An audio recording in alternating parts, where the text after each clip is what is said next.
I got here as soon as I could, breathed Caius Lupin as the two wizards stood either side of his brother. A week after his meeting with James, and he was standing with the two men who were the best chance in the world that Remus had to recover. Lily was not there, which was unusual, and Caius vaguely wondered whether she had made herself scarce voluntarily. But not all of his thoughts were of Remus. The dark-haired, slight form of Constantine, bending over at right angles to examine his brother's pale face with a large, mahogany-framed mirror, reminded the Minister of Magic that Septimus must have been successful in convincing the usually contrary vampire hunter to work on a cure. And, of course, that he had met Septimus in the first place. Pushing away the urge to ask about his nephew, Caius turned to Linveld Halen, who was holding what was, essentially, some of his own work which Cecilia had taken and modified, to be written down into the Howling Book. That particular volume was resting on the chair next to Remus, its cover tightly bound with a large, leather strap. "Even if this is to work, Lyd, my friend," said Constantine, his accented voice reverberating off the walls of the underground ward of St. Mungo's, stowing away the mirror, "it would need an energy source far in excess of all that could be physically endured by his body." Linveld nodded thoughtfully. "That is, if he survives the initial treatment designed to revive him. For, as yet, the parasite has not triumphed." Constantine nodded to his mirror. "He is stable. The potion afforded him by Severus Snape has prevented the parasite from fully overwhelming his body and can still be revived, as a human."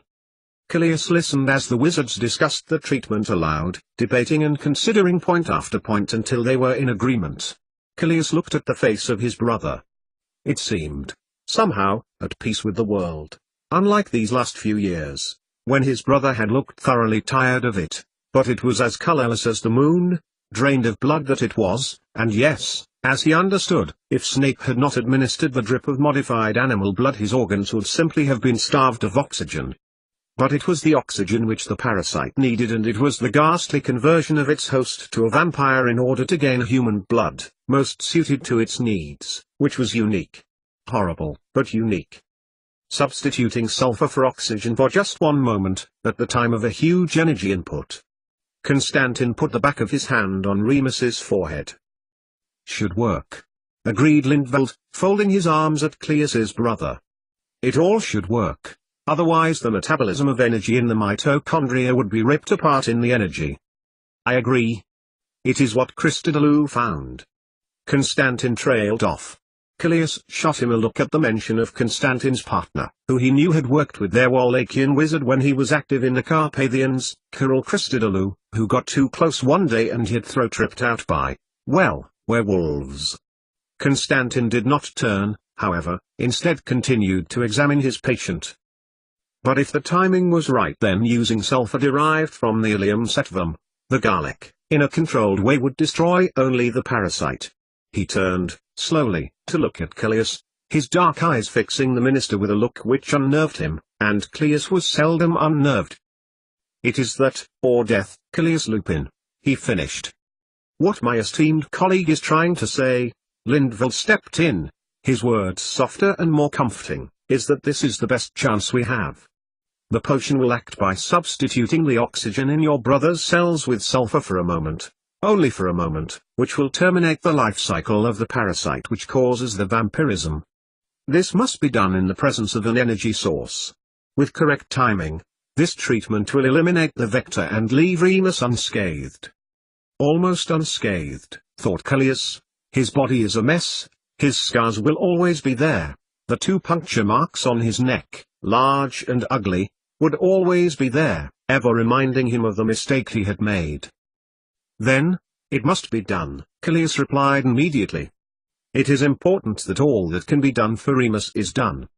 Especially considering his son's life is at risk with his mother having disappeared. Severus Snape worked out a similar prototype from the information Cecilia afforded him. Silver is needed, yes? In the initial potion. He must take one to eliminate the bulk of the parasite, which his body is keeping contained at the expense of his consciousness. This is what Cecilia achieved." Linveld looked across the familiar face of Remus Lupin. "The second, containing the ilium sativum essence, will eliminate it permanently.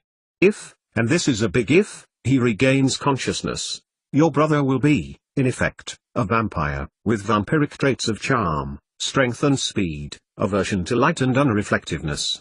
Allowing him to reside somewhere other than here will only serve to endanger his family and friends until he can take this second one, of Constantine's devising. Quite so, nodded Constantine, his head jerking up and down as he looked at Remus's immobile form once more. And when do you propose that this initial potion can be administered? Asked Callias. The one that my sister-in-law theorized? That my nephew brought to you, Constantine? He sounded desperate, and he knew it. It was rare for Callias to lose his cool. Once I can be sure that its contraindications do not pose a threat to his body, Constantine continued, holding up the brown bottled vial, in which the silver nitrate-based compound resided. Grace, the healer here, has been good enough to allow me to experiment with some of the bats, but at the present time, it has not been tested on humans, cut in Lindveld, his brown head nodding at Callias. I thought silver was for werewolves. It stabilizes the hemoglobin, clarified Constantine. The same as in your wolfspan, minister. Constantine shifted from foot to foot. It also contains a derivative of wild rose, and mountain ash. All proven vampire deterrents, however. Constantine paused, all active in containing the parasite, which can then be eliminated. Remus shifted in his unconscious state. Callias looked at him, and then back to Constantine. And how is it administered? Injection, Constantine continued, holding up the syringe, for it needs to be fast-acting, and... But whatever the Romanian vampire hunter was about to say was lost, for Callias had grabbed for the potion, withdrawing a small amount from the vial and, before anyone could protest, had pushed the needle into his arm. I will admit myself into St. Mungo's and... But whatever Callias Lupin's intention was, neither Constantine or Lindveld knew, for the Minister of Magic collapsed heavily onto the floor. 88,888,888. I have to say that I am really enjoying Quibball, said Ron, as he changed channels on the television. I mean, it's not a patch on Quidditch, but, you know, it's different. It was nearly the end of February. A week had gone by since he and Hermione had talked about the work he had been doing, and she had revealed to him that she was still tracking Septimus. It had been a difficult week. More and more information had come his way, and he had spent a lot of hours wading through books and papers which did not seem to make his position any clearer. So when his friend had flew to him to ask whether he would want to watch the first televised Quibball match, Harry had no hesitation. Plus, Hermione was working that weekend, so he arranged for Ron to stay the night. They were just about to watch the Quidditch highlights on Match of the Day when an unscheduled news flash had interrupted the programming to inform them that there had been a terrorist attack in London which had involved the deaths of 12 non-wizards. The news reporter described the scene, and it was thought that conjurists were to blame. They went on to report that the King's Cross area was temporarily out of bounds, and that anyone with any information, or who wanted to know about family members, should call the number at the bottom of the screen. Well, there goes the mood, said Ron, dolefully, as he turned off the television. Hermione isn't at the Ministry for Magic today, is she? No, Strasbourg. In the apartment. A month, Ron, just a month, and that hearing will be over and I won't feel we are working ourselves to death. We can be married and not worry about things. Do you think getting married will mean you won't worry about things? I mean, with all of that. Harry waved his hand towards the blank television screen. I mean, once we have had the hearing that the conjurists want, when Draco Malfoy had heard it all, then legislation can be brought in, and there's no excuses for conjurists behaving like that. You saw what happened in November. The Ministry was too scared to prosecute those two conjurists, Blewit and Swales, or even dig too deeply for fear of making things worse. When they have had their case heard and feel that justice has been done, and they have got what they want, there's no excuse to behave like, well, like terrorists. And the Ministry will have the power to. You think that will stop them? Ron scoffed. They are extremists. This is just pandering to them. Don't you think they will see it as justification to carry on? Next time it might be Hermione's parents, or if Ron stopped, looking away. "How is Freya?" asked Harry, passing him a beer. The young girl, adopted by Remus and Cecilia, who had rebelled and was taken in by Tunks and Nick Smith, still held a place strong in his friend's heart. Even after Christmas, it seemed.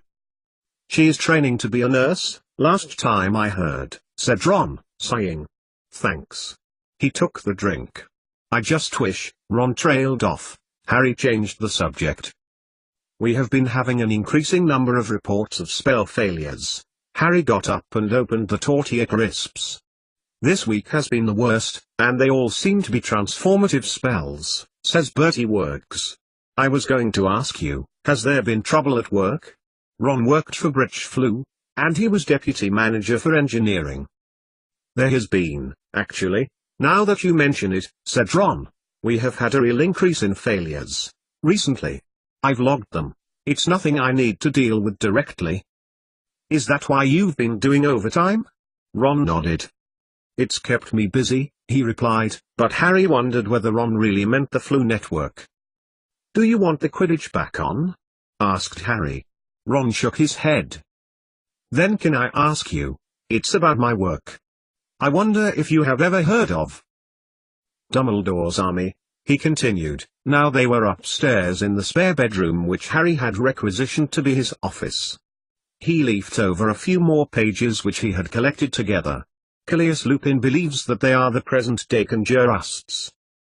"They are the same people," Ron conceded. "The same names which come up time and again. But some aren't. I mean, Lucius Malfoy, Peter Pettigrew. They are in the Ministry Cabinet, aren't they? Surely old Cleus wouldn't let them rise so high if he thought they were Conjurists." "His judgment has turned out to be questionable before," Harry pointed out. When Ron looked at him blankly he clarified, "Remus? Sirius? The half-breeds?" His friend nodded, before leaning over the pages some more. "These names," Ron continued, pointing to some in a list. "Nicholas Flamel, Raymond Lully ... They seem to be coming up a lot. Dad says they were part of a group of wizards hundreds of years ago who promoted mole-wizard relations. Or at least, tried to make sure that they all lived in harmony." "It says 1375, said Ron. "That was in the middle of the 100 Years' War. Didn't really succeed then? In 1375, they all of them, disappeared out of recorded history," said Harry. "I've searched for them everywhere." "The Going they were called Salazar Slytherin I've heard of," Ron exclaimed, pointing to the name. "Was he one of the Going too?" "I can't tell. Lully was burned alive at the stake for heresy. Flamel was last heard of in Paris and Slytherin disappeared from Hedgewoods one night." "Good name for their group, then, the Going," said Ron, thoughtfully. "They certainly went. Hermione says I should forget about this and just concentrate on getting on with what Cleus has asked for. But, whenever I do, whenever I look back at the Grand Witan and their decrees, or the beginning of the Reciprocators with the St. Joseph Black, the common threads are these wizards, who I can't find anything else out about." "Look, mate," said Ron, putting a hand on Harry's shoulder. "I agree with her. Maybe you are reading too much into this. Maybe these wizards are just there, and that's it." "I'd agree with you," said Harry, "only Hermione!" exclaimed Ron as Harry's fiancée stood by the door. Neither of them had noticed her arrival. Harry got to his feet. "Look, Harry, I was wrong." "Hello, Ron," Ron nodded in silent reply. "I know I should be in Strasbourg, but look, Harry, you need to see this." "You too, Ron." 88,888,888. In her nebulous dimension the man who some time ago between both the coming towards Tabitha at speed and the going away from her had gone. Across the semi-solid clouds Tabitha looked, and waited. It would not be long until the next part of the plan she had hypothesized would come into being. It was difficult, Tabitha considered, to relate the quantum nature of the place. It existed, insofar that you could say existed could describe here. Physicists spoke of other dimensions than the other three, fourth being time, and fifth onwards venturing into string theory, or gravitational waves. Physicists could never enter an actual physical place wherein excited the rest of their proposed dimensions, only express them numerically, in equations which verified each other's work. But here, it was as if the theory of the string dimensions was actually made real. Memories of different times and even different dimensions were collected, unstratified, unclassifiable, unending. Time did not exist wherein the way it had where she had come from would come from in the world time passed from moment to moment.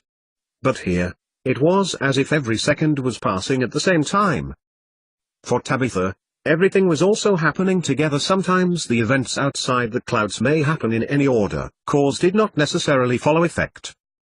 However, in the broad picture, the broadest, one with no frame, there were some things what would happen here, overlooking the memory clouds, offering some connectedness, some progress, of a sort, was happening.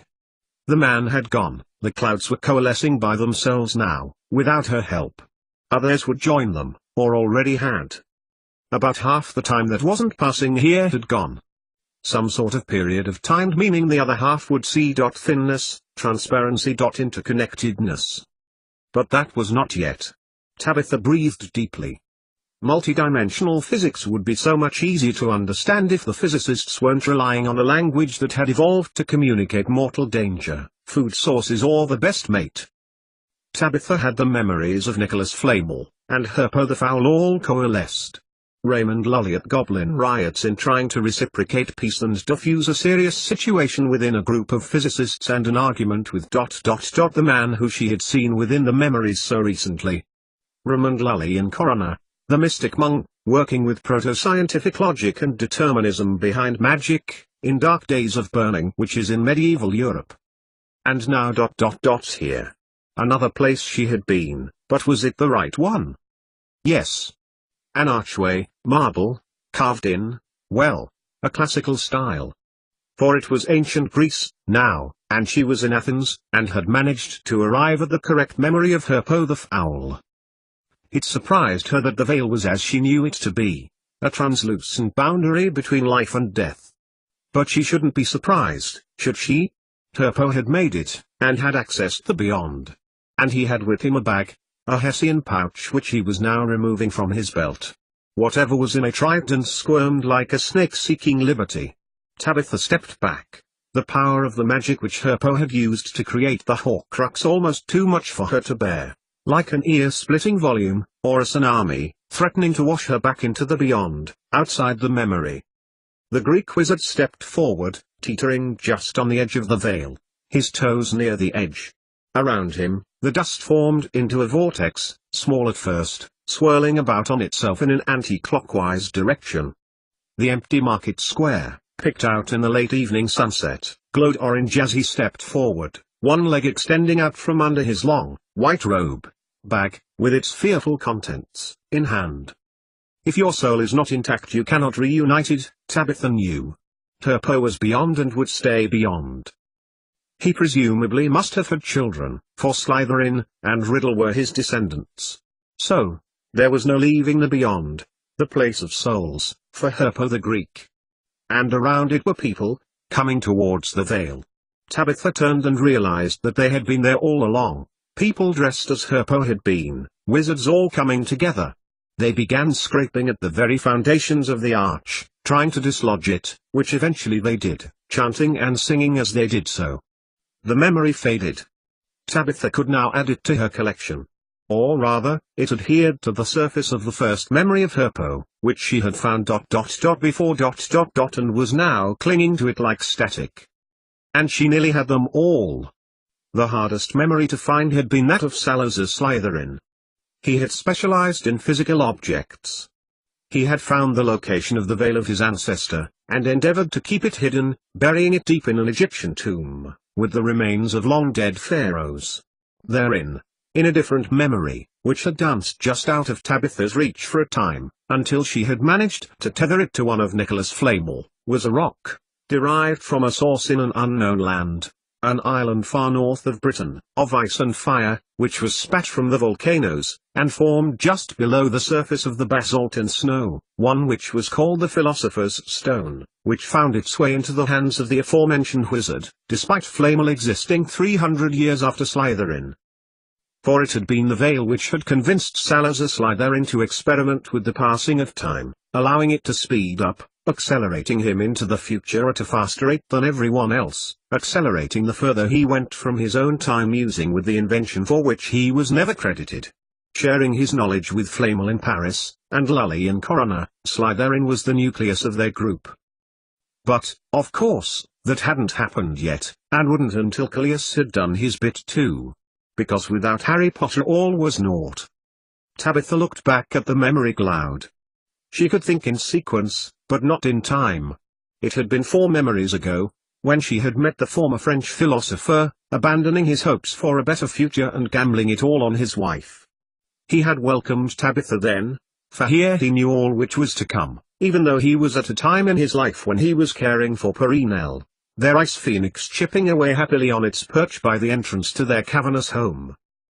Perinel's aging could not be slowed down by the red rock, despite all he had tried, for she was the first Naruto Veritium, the first truth-teller, from whom all truth-tellers were born, and her timeline was already a little advanced of everyone else's, and it had been since birth. It had been this gift, or this curse, that had brought Perinel to Nicholas, in a little back street within view of Notre Dame, and he tried with all his magic, with all his science to help her. It had been then but he and Slytherin had found that it soothed her symptoms, acting like a balm. That was, until she had become pregnant with their daughter. There was nothing that either wizard, or even Perinel herself, could do to prevent her madness now. The baby was adopted happily by a family just north of Reykjavik, settlers, whalers, explorers, who were given gold for her upbringing and warned that the red drop should never be out of her reach. It was then that Flamel and Slytherin has returned to Europe, meeting up with like-minded wizards, including Lully, and pledged to help forward the advance of magical science. But it was the chance meeting with the man whose domain was here who added the spark of genius to Slytherin's time-turner. For now, with Aloysius Lupin's brilliant intellect, they could go anywhere in time, and only one. And, whatever had been their motive to leave, the 4 of them, the going, had gone. Halfway. Tabitha had already that memory, like an anchor, with her, that of Cecilia Frobisher, née Wells. And now for the hard work. Because, before any part of her would be able to think, the memories would eventually gather speed and there would be no going back. So things needed to be right at the appropriate time. Tabitha knew Callias would prevent rogue memories affect the memories beyond again. He must do, for again, all would be for nothing. Yes, thought Tabitha, looking at the memories, bobbing like a bunch of balloons. Just you to find, Aloysius. They had all pledged to use the time-turner, Slytherins. And now, they were paying for their dreadful mistake. 88,888,888. I made copies of your work, so I could get the other angle, Hermione explained, sitting down in the 30-year-old chair gifted to the engaged couple by her grandmother. I didn't think I needed to justify my professionalism. I haven't asked you to, said Harry, a little amused at his fiancée's defensiveness. But thank you anyway. I was just saying to Ron. I know, I heard. Listen, there is something in common with all of them, all of the wizards you told me of, Slytherin, Lully, Flamel. They all disappeared from the official record. And the unofficial one. Hermione sighed, sitting down on the other chair in the corner of the office. It was clear that she wanted to talk to them about it, or she wouldn't have come back all this way that evening. I said that, didn't I, Ron? Asked Harry quickly. His friend nodded. They both looked at Hermione, who seemed pleased to continue.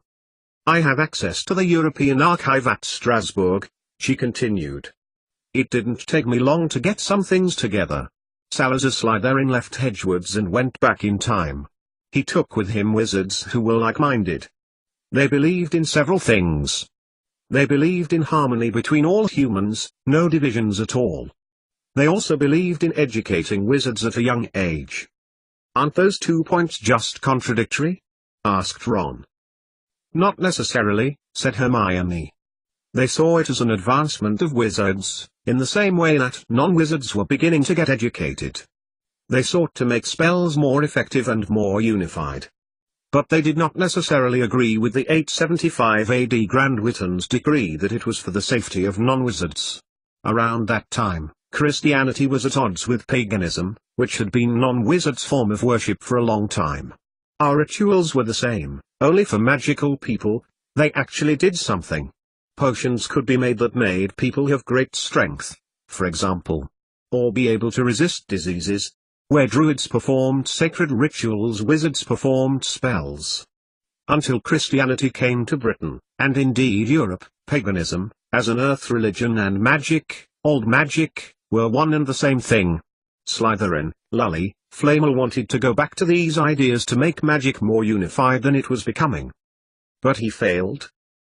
We can't tell, Ron, said Harry. It gets to that date in history, 1375. And there is not one record of their names, their deeds, their deaths, even, which is written down. But Hermione was shaking her head. Raymond Lully. He was being burned at the stake as a heretic in 1375, but when the bonfire was inspected for, well, bones, there was nothing there, not one thing. Usually there were some bones, or cloth, or congealed organic matter, but no. Charming, muttered Ron, with a shudder.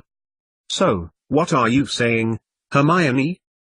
What I'm saying, my darling, is that the names you are finding, and then just stop, are the names that are relevant to the case of old magic. Slytherin, Lully and Flamel wanted to reassociate with old magic, but history for non-wizards had gone too far. The Viking invasions made the Saxon Christians more determined than ever to rid their country of paganism. And this was swept aside anyway with the Norman conquest and the rigorous census work that was carried out. Wizards became more and more selective in the company they kept until, at last, Hedgewards was founded, which made the necessity of mixing with a population which disliked their way of life redundant. Non-wizards knew they were there, but gradually forgot their importance in their lives until both groups diverged from one another. Wow, Hermione, you have done a better job with history than me, said Harry, shaking his head. I have restricted status access, said Hermione, dismissively. This is going in my report. But I won't dwell on the wizards who disappeared. Why not? Asked Ron. Because I think that it has something to do with Mrs. Lupin. 88,888,888. We can rest here. Severus Snape pulled Septimus over into the grass verge of the country lane down which, to Septimus, felt as if they had been walking along for weeks.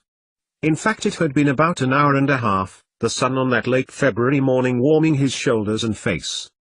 But he was feeling very queasy. He was beginning to recognize the feeling now, a few days just before the full moon, when each step felt as if a vibration was passing through him, reverberating around his body. His stomach tightened, his head light. It was not as if Snape, who had recognized Septimus's symptoms even before he had not given him anything for it. He had. The bottle was in his hand before Septimus had had a chance to even think about asking his former headmaster whether he had anything that he could take, and, sitting on the floor of a barn in the middle of France, uncorked the amber-colored vial and swigged a little of the bitter-tasting liquid into his mouth. Do you need more? I have more, said Snape, as they sat on the stone edging of a bridge as it began to rise over a small, keen river. Septimus shook his head, and again when Snape offered him water. It had been like this for nearly 3 weeks. 3 weeks since they had left the west coast of France, since they had left Xputans. Septimus knew that if they were going to reach the mountains in Germany they must not be traced by the time flies, otherwise his uncle would surely come to take him back. So they had been tramping their way daily with an imperceptibility spell hiding their movements. But, this morning, feeling the steps increasingly difficult, Septimus wished that they could travel a few miles by Broadclad. It will take us just over 6 weeks to get to the village which you seek, said Snape, as Septimus took out his lycanthropy potion. That's if we don't have to double back, or get held up at the border. They sat a while, as the sun warmed their backs. Snape conjured lunch, an apt picnic lunch of crusty rolls, ham and cheese. A tartan blanket spread itself over the grass and they sat by the deserted road enjoying the best that the local shop in Limoges might sell. It helped, very much, and the writhing in Septimus's stomach eased a little. When they had finished their food, which was delicious and left tiny crumbs on the red, white and black check of the woolen blanket, Snape pulled out from his robe a book. Septimus peered at it curiously as he read the title and, once he had done so, turned towards Severus Snape. "I once told you that you needed to be old enough to read this," said Snape, handing it to him. Septimus traced the letters on the front cover. 1,000 of these had been given away nearly 12 years ago, when his mother had written H-A-R-R-Y. He traced, then P-O-T-T-E-R. "I already know what's inside. It's Mum's storybook." He looked at Snape's face. "I remember these stories. And you said not to read them till I was 11. I said you needed to be 11 to really appreciate them. That is not the same as remembering the stories." Snape touched the cover, remembering talking over several theories about them with Aberforth Dumbledore. "Can we stay here a little longer? I promise to read." "A little," said Snape. "And you must spend your time reading this as we go. You need to be prepared." Clearing away the lunch plates from the rug, Snape replaced them with a bowl of fruit, grapes, apple slices and tangerine slices.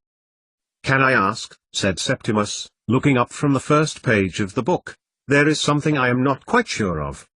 He knelt up, pushing the book to one side and then getting to his feet. Snape got up, too. "My father, my real father. Remus Lupin, lying ill in the Wizard Hospital in London." He broke off, folding his arms and looking down, the river, it seemed, growing mightier as it left his sight. "Your father, Remus Lupin, is, without a shadow of a doubt, genetically your father. But, there is a complication. That complication will become clear as our time in finding your mother grows near." "You think I should ask her?" "You should do whatever you think is best when you eventually find her." "You think I will find her?" Severus Snape placed a hand reassuringly on his shoulder. "I am certain. If I were not, I would not be walking around in the middle of France with you eating what I can only describe as delicious food." But Septimus frowned again. "He is not a werewolf." It was Sirius, Dad's friend, who was bitten by a werewolf. He was bitten by a vampire. And in any case he was not a werewolf when I was born. "No, indeed. But genetics is indeed only one side to the coin. You should not worry yourself unduly. There are things which aren't always clear. Do you love your father, Remus Lupin, who is ill and being cared for so dearly by your uncle?" Yes, nodded Septimus. "He is my dad. He brought me up, took me places, taught me to read, gave me his wand to practice with on the cat." "But," Constantin said. He trailed off. What had Constantin said? What did he mean? The water below rippled over rock as he considered it. "He said," Septimus declared, emphatically, "that Remus Lupin was my father." "Then I think you have answered your own question." Snape looked around him. "The weather seems to be holding, though there is a strong breeze which may mean we get a change later on. I suggest we continue on, Septimus Lupin, when you feel that you can. Please." He gestured to the fruit. "Have some. The sugar in them will make you feel better, I expect. You know where to go?" Septimus nodded. In his mind it was clear they should navigate northeast. He could see the road stretching in front of them, the fields leveling out and the valleys becoming gentler, before they turned into undulating greenery at the France-Germany border. It had always been like this, one look at direction and he was able to navigate with a high degree of precision. "I know it. I saw the village. I know where Mum is." Snape nodded. "Then, off we go. 88,888,888. That's not all," Hermione continued, as Ron and Harry listened. They had all settled down now in the office room and were listening to Hermione intently. Have you ever heard of a man, an Athenian from around 350 BC, who also disappeared out of history, by the name of Herpo the Foul? He lived in ancient Greece, Hermione. There wasn't a lot of recorded history. His name went down in infamy for creating spells which were horrific, but when you read about what he did, transfiguration, apparition, levitation, there isn't much that is different to nowadays. Except this. She handed a piece of paper to Harry. It was old, ancient. "What is a Horcrux?" he asked, as he looked up from the brief note, then handed it back to Hermione. "That is very dangerous magic," interrupted Ron, who had gone a little pale and shuddered as he spoke. "It is a part of someone's soul, which can be transferred to an object or another living thing. It's a way of trying to keep yourself alive by living on the other thing, or person. If it is still alive, there is no way that you can die." "Ugh!" exclaimed Harry, disgusted. "Like taking over their own body? Like some sort of parasite?" Hermione nodded. "He was the very first person recorded to have done that. And the last. He disappeared one summer's night, just as he was about to be arrested for corrupting the young. He allegedly transferred a part of his soul into a memory, distinct from himself, and independent." "Well. Well," echoed Hermione. "What do you think of when you think of independent memories?"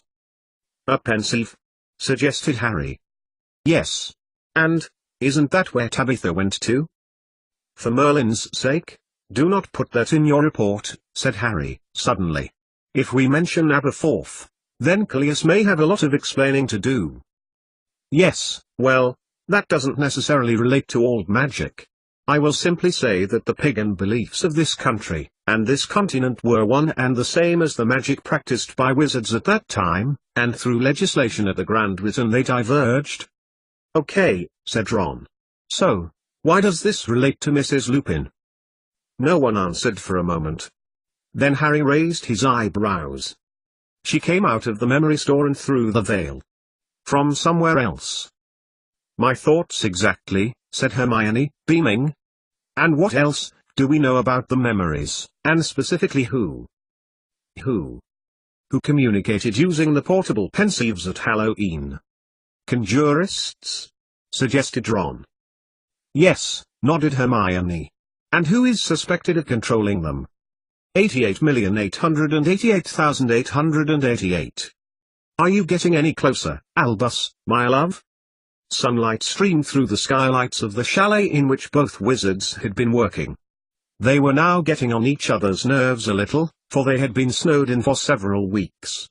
Gellert knew that he could have just melted it, and gone about his business with ease, and that Albus, his work accessing memories both within the prime pensieve and from Mrs. Frobisher, would be able to go on despite the weather. It wasn't their company, however.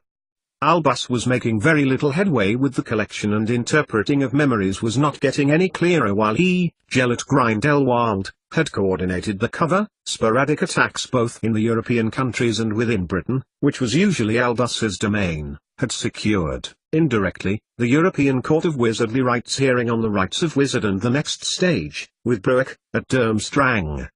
He strode over to his lover, purring his words gently. "Are you clear on what you are doing?" "On what I am doing, yes, my darling," said Albus Dumbledore, still staring into the abyss that was the prime pensieve. One raised, scores of tiny bottles filled with memories filtered from the void, and some from Mrs. Frobisher's Millbond calm mind. However, any links between them are, at present, tenuous. "Did you not say we do not need much? Just a memory that will link us to our destination? Where to begin is the issue. I am looking the face of infinity, Gellert. You cannot imagine that this can be done with haste." He looked up. "Where I chose to begin was always the issue. I am slowly succeeding." "And this will be done by Walpurgisnacht?" "It will be done by Walpurgisnacht." Dumbledore looked down into the void again, the bowl, like a wide and translucent, glimmering pearlescently in the mid-morning sun. "And in the meantime, I have bought the European Wizarding Council." "Good, good." Dumbledore extracted another memory, allowing it to unravel its sequence of events, before whisking his wand round and round. the memory bundling back up into a wisp of smoke, before shaking his head faintly and returning it to the pensieve. On the balance of things, Grindelwald decided, his job was far easier than Albus's. He turned from his lover with a sharp intake of breath through his nose, and took 3 steps until he was next to the bed of the person who was their key. He bent over the immobile form of Cecilia, pondering the foolishness of her brother-in-law in his incompetent attempt at keeping her hidden. Didn't he know that they would have her in their power in due course? Or had he put his faith in one in the ministry whose loyalty could not be bought by any means? Curious Lupin, he scoffed, as he moved a lock of Cecilia's hair gently from her face. Myopic. So trusting in human nature. So trusting when he had that person blackmailed within his schemes. Bending lower over Cecilia, he pondered the next few months. Patience, he cautioned himself. Things must run their course. So, Mrs. Frobisher, where to begin? Ah yes, it's here, he murmured, touching her temple, but, how to understand? How to know which memory is the right one? Got to choose the right path, the right place.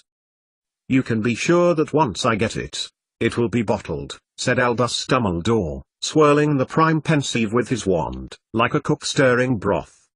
She has yet to dream it, dear Cecilia Frobisher. I have a lot of interesting memories. He picked one at random, uncorked it, and let it unfold. In the center of the nebula a scene began.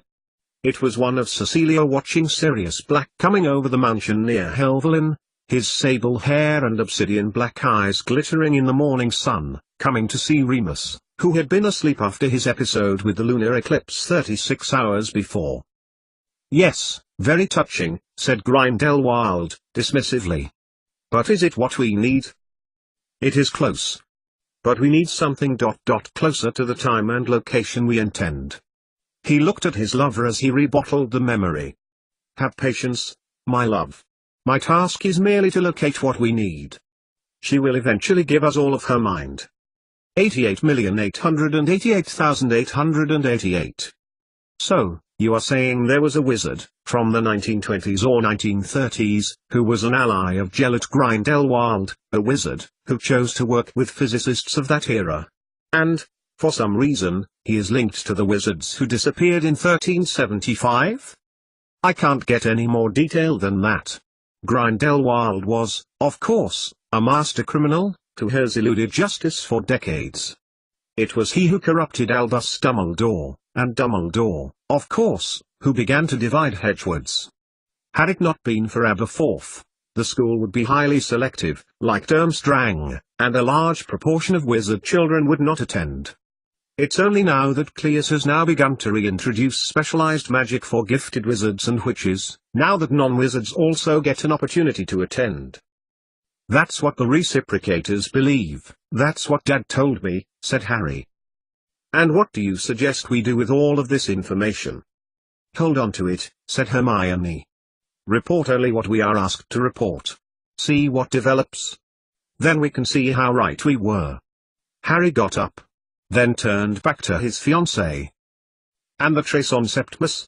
Ron looked startled, his eyes darting between his friends as his mind tried, and failed, to fill in the blanks. Hermione forgot to disconnect the Tris we had on Septimus at Christmas. We have been tracking him on the map. Harry gestured to the large wall map of Europe on the wall above the computer, a line of drawing pins plotting course northeast from Bordeaux. Oh. Was all Ron could manage. The Trisson Septimus, Hermione. I vote we continue with it. 88,888,888. A strong, hair-tangling, clothes-flattening wind was blowing down the east passageway as Sam Potter waited. It did not feel as if spring was just around the corner. Tomorrow. 1st March tomorrow. And between tonight and tomorrow morning Crystal Lear would turn 18, born as she had been on 29th February. When he got the note, found under his breakfast bowl 2 days ago, to meet here Sam had been surprised. But, of course, people could change, people did. Too many people had changed in Sam's life. Constancy seemed to stem from change. Fraser Blewit's manner and character had been exemplary following his arrival at Grimwald Place with his family in the company of Aunt Petunia.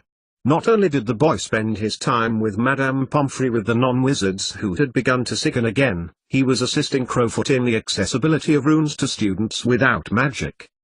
Sam had been doubtful, and full of cynicism as the head boy of Slytherin House volunteered and assisted, over and above the necessary head boy duties, and had expressed as much to Jason Cruglington one night when he had seen Fraser hurrying down to the hospital wing.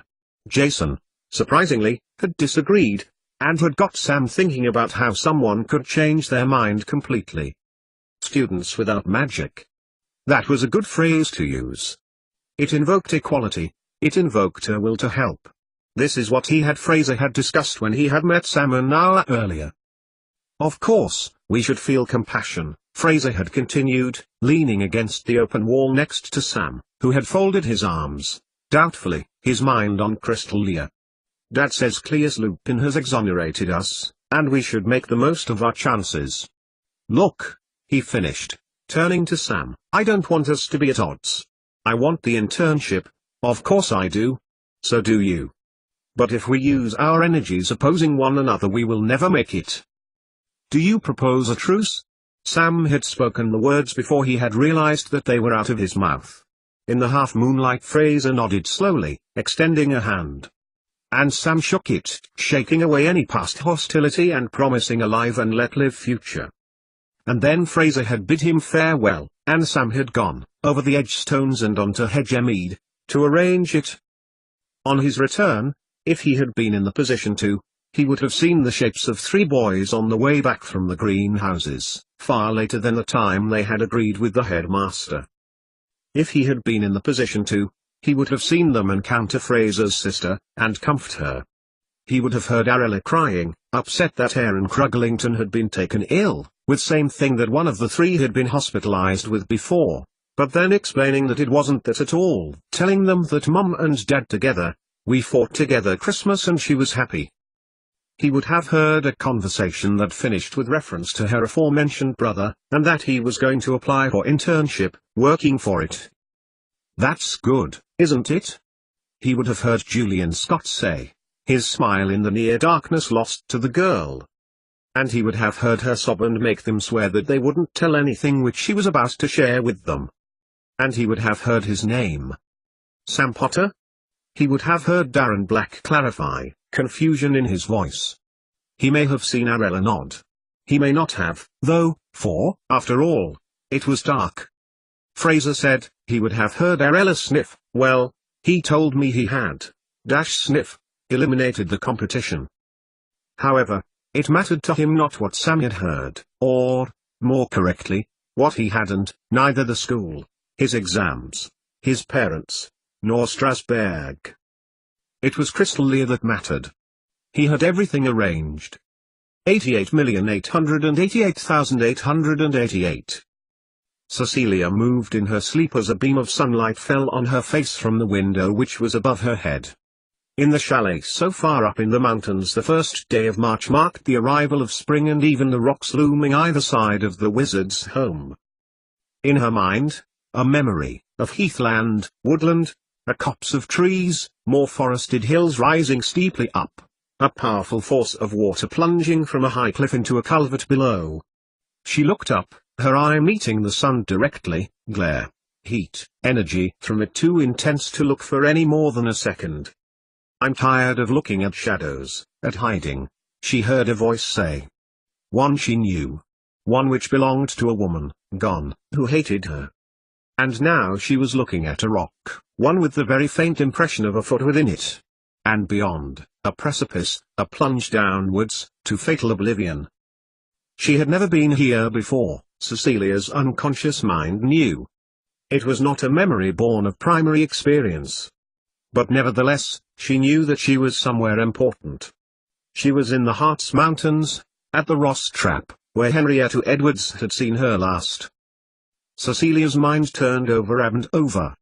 Now there were new things, in her mind, secret things now, not her own thoughts, which were entering her mind, raw and quick. What power that was slowly emptying her mind was leaving space. And what else was an empty mind to do but absorb new ones?